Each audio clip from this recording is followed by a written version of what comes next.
Assalamualaikum warahmatullahi wabarakatuh. Perkenalkan, nama saya Nadisa Rizkaulia dengan NIM 432190101030. Tujuan saya membuat video ini adalah untuk memenuhi tugas besar 2 mata kuliah Perekonomian Indonesia dari dosen pengampu Burike Permanasari SEMAK. Hari Selasa jam 10.15 sampai 12.45 ruangan A404.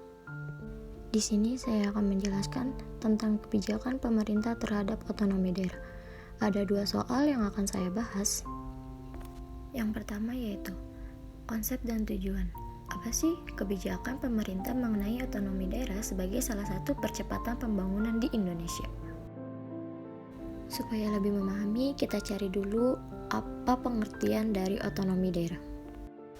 Berdasarkan Undang-Undang Nomor 32 Tahun 2004 tentang pemerintah daerah, yaitu otonomi daerah adalah hak wewenang dan kewajiban daerah otonom untuk mengatur dan mengurus urusan pemerintah dan kepentingan masyarakat setempat sesuai dengan peraturan perundang-undangan.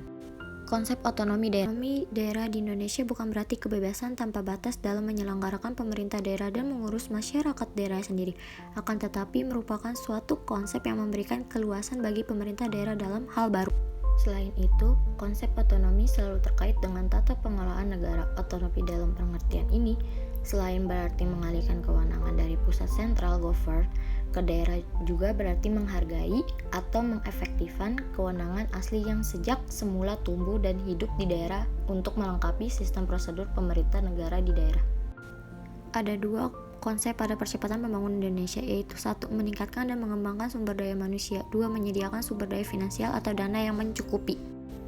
Dan selanjutnya tujuan otonomi daerah.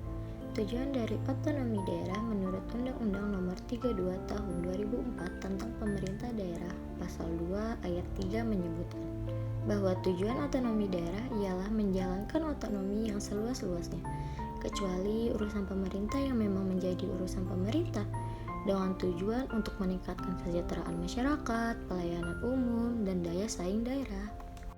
Adapun 3 tujuannya yaitu: yang pertama, meningkatkan pelayanan umum. Dengan adanya otonomi daerah, diharapkan ada peningkatan pelayanan umum secara maksimal dari lembaga pemerintah di masing-masing daerah.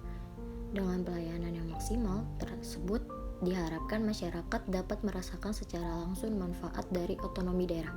Yang kedua, meningkatkan kesejahteraan masyarakat.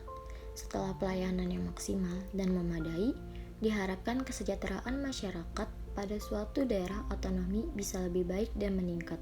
Tingkat kesejahteraan masyarakat tersebut menunjukkan bagaimana daerah otonomi bisa menggunakan hak dan wewenang secara tepat, bijak, dan sesuai dengan yang diharapkan.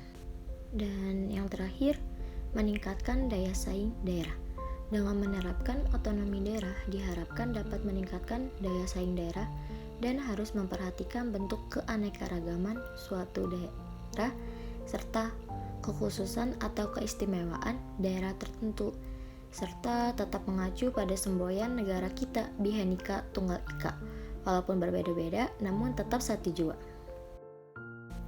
Yang kedua, masalah apa saja yang timbul akibat dari otonomi daerah ini dan kebijakan apa yang dilakukan dari pemerintah pusat guna mengatasi masalah tersebut. Permasalahan yang ditimbulkan akibat dari otonomi daerah ini ada 6, yaitu 1. Adanya eksploitasi pendapatan daerah.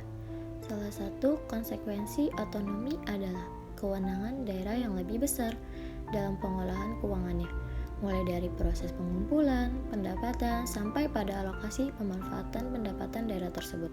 Dalam kewenangan semacam ini, sebenarnya sudah muncul inherent risks, resiko bawaan, bahwa daerah akan melakukan upaya maksimalisasi bukan optimalisasi pengolahan pendapatan daerah. Upaya ini didorong oleh kenyataan bahwa daerah harus mempunyai dana yang cukup untuk melakukan kegiatan, baik itu rutin maupun pembangunan. Dengan skenario semacam ini, banyak daerah akan terjebak dalam pola tradisional dalam pemerolehan pendapatan daerah, yaitu mengintensifikan pemungutan pajak dan retribusi bagi pemerintah daerah. Pola ini tentu akan sangat gampang diterapkan karena kekuatan kohersif yang dimiliki oleh institusi pemerintah. 2. Pemahaman terhadap konsep desentralisasi dan otonomi daerah yang belum mantap. Desentralisasi adalah sebuah mekanisme penyelenggaraan pemerintah yang menyangkut pola hubungan antara pemerintah nasional dan pemerintah lokal. Desentralisasi diperlukan dalam rangka peningkatan efisiensi dan efektivitas penyelenggaraan pemerintah sebagai wahana pendidikan politik di daerah untuk memeliharaan keutuhan negara kesatuan atau integrasi nasional, untuk mewujudkan dinamika demokrasi dalam penyelenggaraan pemerintah yang dimulai dari daerah, untuk memberikan peluang kepada masyarakat untuk membentuk karir dalam bidang politik dan pemerintah sebagai sarana percepatan pembangunan di daerah, untuk mewujudkan pemerintah yang bersih dan berwibawa. Oleh karena itu, pemahaman terhadap konsep desentralisasi dan otonomi haruslah mantap. Berdasarkan Undang-Undang Nomor 32 Tahun 2004 tentang Pemerintah Daerah serta Undang-Undang Nomor 33 Tahun 2004 tentang Perimbangan Keuangan Pusat dan Daerah, maka sejumlah besar fungsi-fungsi pemerintah dialihkan dari pusat ke daerah dalam banyak hal melewati provinsi. Berdasarkan kedua undang-undang ini, semua fungsi pelayanan publik kecuali pertahanan, urusan luar negeri, kebijakan moneter, dan fiskal, urusan perdagangan dan hukum telah dialihkan ke daerah otonom. Kota dan kabupaten memikul tanggung jawab di hampir semua bidang pelayanan publik seperti kesehatan, pendidikan, dan prasarana, dengan provinsi bertindak sebagai koordinator. 3. Penyediaan aturan pelaksanaan otonomi daerah yang belum memadai. Parlemen di daerah tumbuh menjadi sebuah kekuatan politik real yang baru. Lembaga legislatif ini secara merdeka dapat melakukan sendiri pemilihan gubernur dan bupati atau wali kota, tanpa intervensi, kepentingan, dan pengaruh politik pemerintah pusat. Kebijakan ini di daerah juga dapat ditentukan sendiri di tingkat daerah atas kesepakatan pemerintah daerah dan Dewan Perwakilan Rakyat Daerah atau DPRD. Setidaknya terdapat dua penyebab utama mengapa hal ini bisa terjadi, yaitu 1. Pemerintah pusat rupanya tak kunjung serius memberikan hak otonomi kepada pemerintah di daerah. Dan yang terakhir, desentralisasi telah menggelembungkan semangat yang tak terkendali di kalangan sebagai elit di daerah, sehingga memunculkan sentimen kedaerahan yang amat kuat. Hubungan pusat dan daerah juga masih menyimpan ancaman sekaligus harapan. Menjadi sebuah ancaman karena berbagai tuntutan yang mengarah kepada disintegrasi bangsa semakin besar. 4. Kondisi sumber daya manusia aparatur pemerintah yang belum menunjang sepenuhnya pelaksanaan otonomi daerah sejak diberlakukannya otonomi daerah. Sebagian pemerintah daerah bisa melaksanakan amanat konstitusi meningkatkan taraf hidup rakyat, mensejahterakan rakyat, dan mencerdaskan rakyat. Berdasarkan data yang ada, 20% pemerintah daerah mampu menyelenggarakan otonomi daerah dan berbuah kesejahteraan rakyat di daerah. Namun, masih 80% pemerintah daerah dinilai belum berhasil menjalankan visi, misi, dan program desentralisasi. Penyelenggaraan otonomi daerah yang sehat dapat diwujudkan melalui peningkatan kapasitas dan kompetensi yang dimiliki manusia sebagai pelaksanaannya. Penyelenggaraan otonomi daerah hanya dapat berjalan dengan sebaik-baiknya apabila manusia pelaksananya baik dalam artian mentalitas, integrasi, maupun kapasitasnya. Pentingnya posisi manusia pelaksanaan ini karena manusia merupakan unsur dinamis dalam organisasi yang bertindak atau berfungsi sebagai subjek penggerak roda organisasi pemerintah.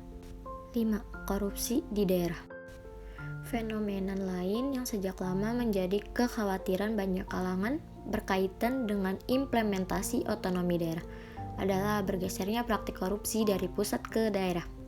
Sinyalemen ini menjadi semakin beralasan ketika terbukti bahwa banyak pejabat publik yang masih mempunyai kebiasaan yang menghamburkan uang rakyat untuk piknik keluar negeri dengan alasan studi banding. Juga mulai terdengar bagaimana anggota legislatif mulai menggunakan kekuasaannya atas eksekutif untuk menyetujui anggaran rutin DPRD yang jauh lebih besar daripada sebelumnya. Sumber praktik korupsi lain yang masih berlangsung terjadi pada proses pengadaan barang-barang dan jasa daerah. Seringkali terjadi harga sebuah item barang dianggarkan jauh lebih besar daripada harga pasar. Solusi antara bagian pengadaan dan rekanan sudah menjadi hal yang jamak. Pemberian fasilitas yang berlebihan kepada pejabat daerah juga merupakan bukti ketidakarifan pemerintah daerah dalam mengelola keuangan daerah. 6. Adanya potensi munculnya konflik antar daerah. Ada gejala cukup kuat dalam pelaksanaan otonomi daerah, yaitu konflik horizontal yang terjadi antara pemerintah provinsi dengan pemerintah kabupaten atau kota sebagai akibat dari penekanan Undang-Undang Nomor 22 Tahun 1999 yang menekankan bahwa tidak ada hubungan hierarkis antara pemerintah provinsi dengan pemerintah kabupaten atau kota, sehingga pemerintah kabupaten atau kota menganggap kedudukannya sama dan tidak taat kepada pemerintah provinsi.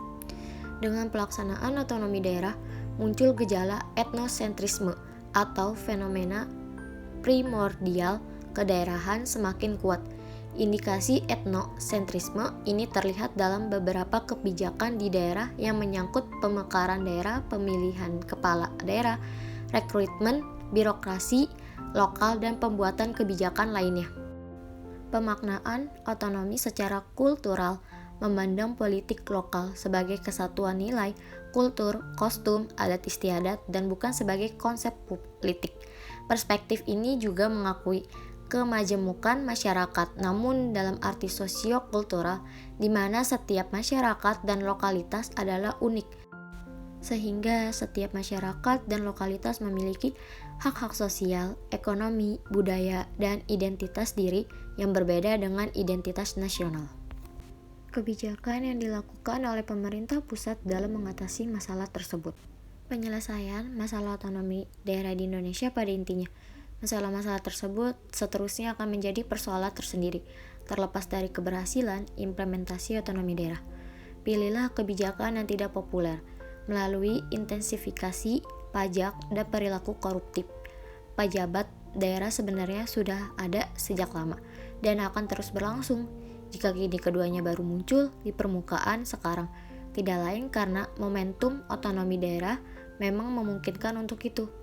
Untuk menyiasati beratnya beban anggaran, pemerintah daerah semestinya bisa menempuh jalan alternatif selain intensifikasi pungutan yang cenderung membebani rakyat dan menjadi disensitif bagi perekonomian daerah. Ada dua, yaitu yang pertama efisiensi anggaran, dan yang kedua revitalisasi perusahaan daerah. Saya sepenuhnya yakin bahwa pemerintah daerah mengetahui alternatif ini. Upaya revitalisasi perusahaan daerah pun kurang mendapatkan porsi yang memadai karena kurangnya sifat kewirausahaan pemerintah. Sudah menjadi hakikatnya bahwa pemerintah cenderung melakukan kegiatan atas dasar kekuatan, paksa hukum, dan tidak berdasarkan prinsip-prinsip pasar, sehingga ketika dihadapkan pada situasi yang bermuatan bisnis, pemerintah tidak bisa menjalankan bisnis tersebut dengan baik.